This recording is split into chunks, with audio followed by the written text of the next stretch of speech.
Um, Greetings everyone.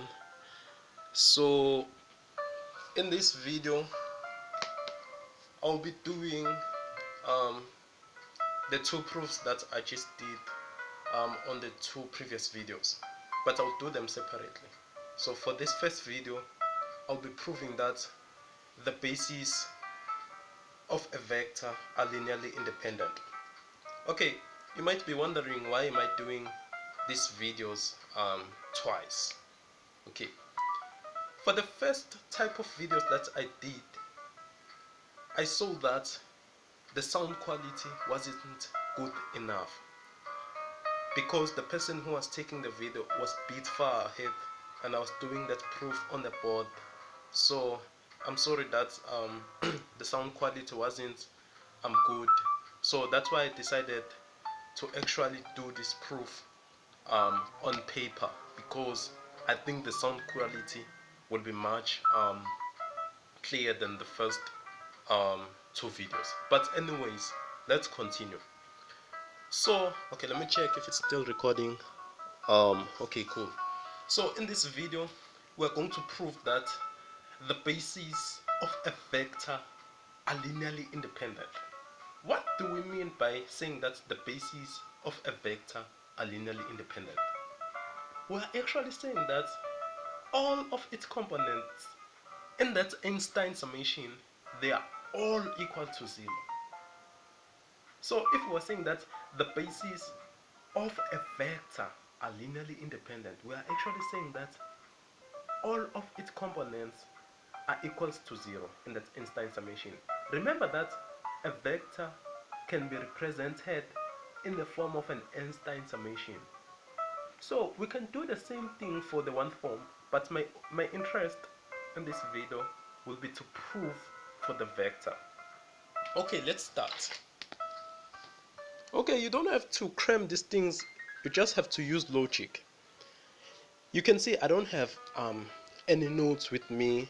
The notes that are here on my wall, it's something else. Okay, so we are required to prove that the basis of a vector are linearly independent. Linearly independent. Okay, we're going to prove this using proof by contradiction. One of the most powerful tools in mathematics. Thus far, most of the proofs that I've dealt with, we have used this powerful tool of proof by contradiction. There are other techniques to prove proofs, but this is one of the beautiful tools to use to prove that, to prove theorems, yeah, and etc. So if we're saying that the basis of a vector are linearly independent, remember that I mentioned earlier that this means that its components should all be equals to 0.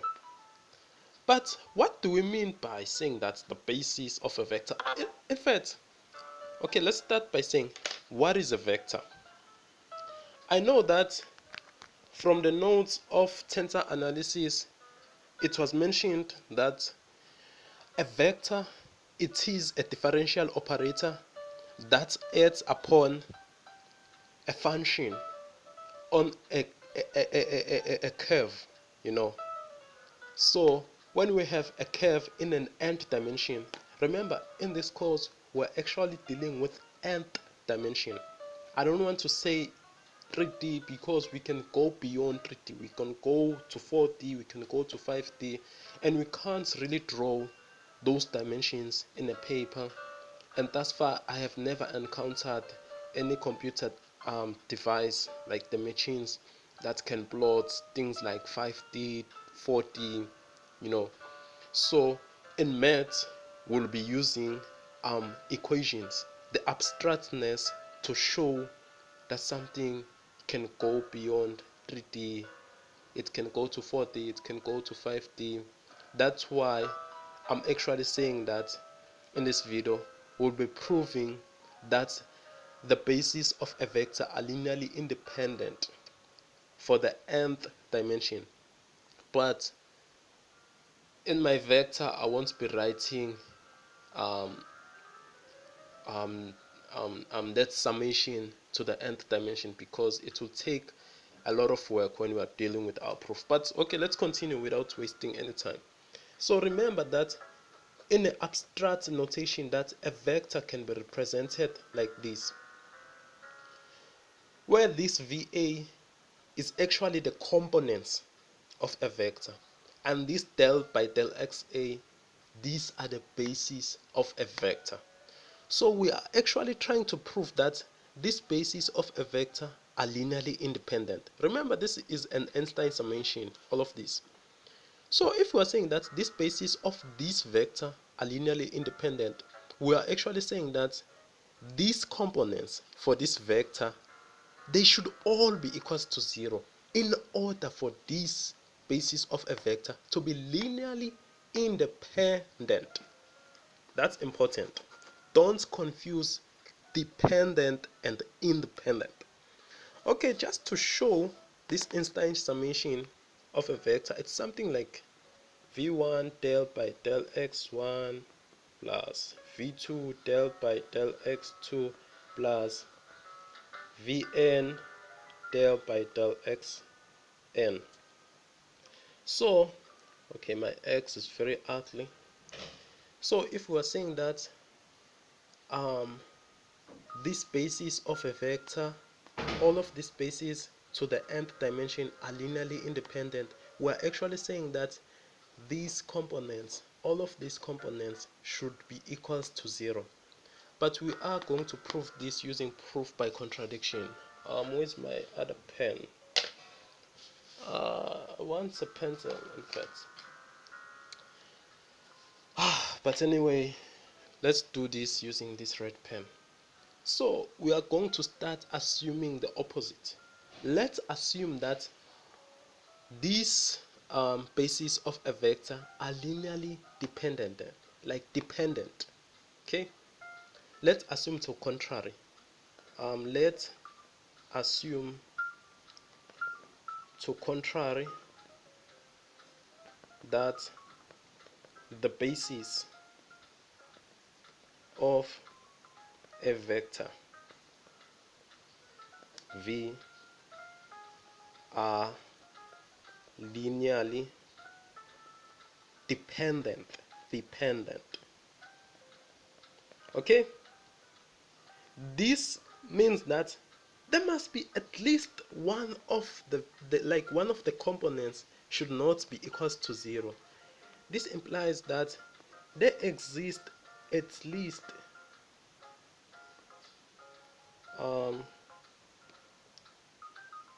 one vk not equals to 0, ne? In order for this basis of the vector to be linearly dependent. Remember that we are assuming a contrary to the initial statement. So if we are saying that this basis of a vector, they are linearly dependent, we are actually saying that there exists at least one of the vk's in this Einstein summation. One of the vk's, like, it shouldn't be equals to 0. It should be something like a number, because these are scalars, remember. Okay, let's continue. Now let our vector to act upon a function. Remember that I mentioned the definition of a vector earlier. I said that in this tensor analysis course, a vector, it is a differential operator that acts upon a function of a curve along the curve at a particular point. You heard me very clearly. It is a differential operator that acts along the function upon the curve at a particular point in an nth dimension. Okay, that is a vector. It is a differential operator. It always acts upon this function. So let's choose our function to be xk. Let f equals to xk, and let our vector v, that one, to add upon our function f equals to xk. Now, if this vector is acting upon this function, you'll see something very interesting. Let us take this vector as it is. The vector v is acting upon the function. Okay, let's write this vector in that Einstein summation form, but we'll try to be abstract as possible as we can. We don't want to write everything like this. It will give us a lot of work to do along our proof. So let's just take our vector to be in this short written form of the Einstein summation. These are both, like, this is the same thing, you know. So we're writing our vector as va del by del xa is acting upon the function that we chose to be xk equals to 0. Let's write this neatly. This implies that va, grouping these together, del xa, which is equals to 0.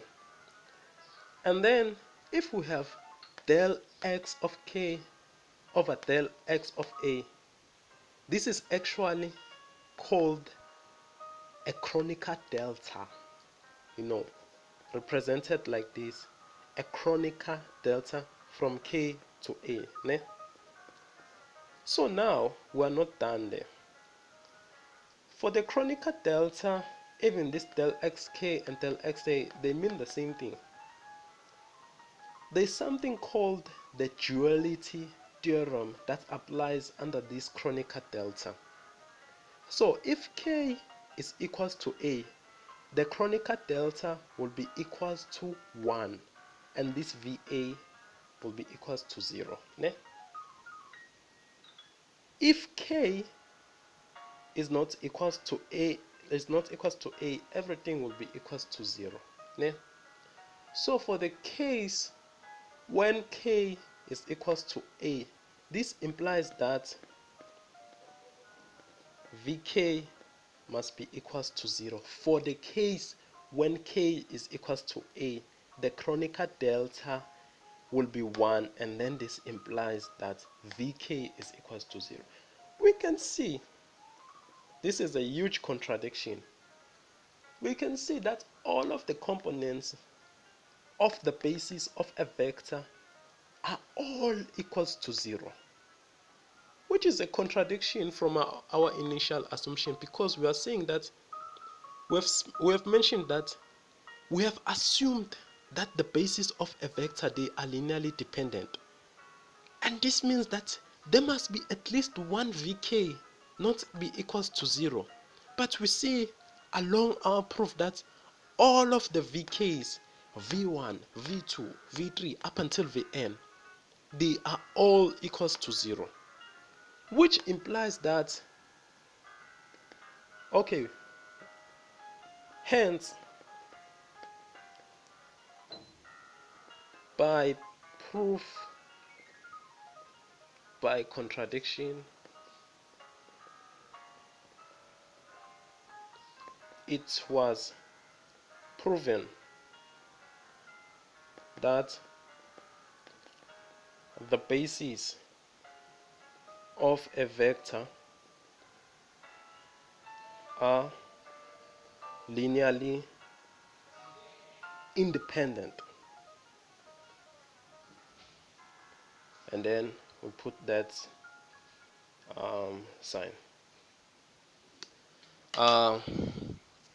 So that's the proof, to actually prove that the basis of a vector are linearly independent. we prove this using proof by contradiction. Remember, you don't have to cram this. All you need to do is to use logic throughout. You have to think. That's maths. I don't like cramming these proofs. You have to be creative and think, think, think.